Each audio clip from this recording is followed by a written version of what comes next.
përgjithësi, organizatat e biznesit, sidomos klasteret e biznesit në mbar Evropën, në shumicën e rasteve dominon gjinia grua, e cila është ajo udhëheqësja edhe kreativja në punën me këto organizata. Edhe të na, nuk jam rasti ndoshta i vetëm, po ka organizata të biznesit që udhëheqen nga gratë.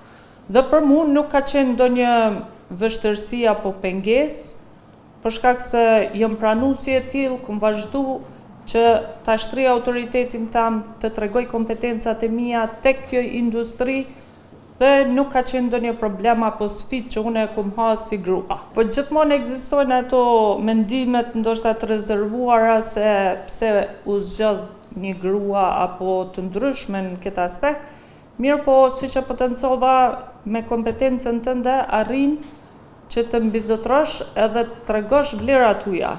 Gjithmonë kur është angazhimi i madh i gruas, arrin edhe aty ku do.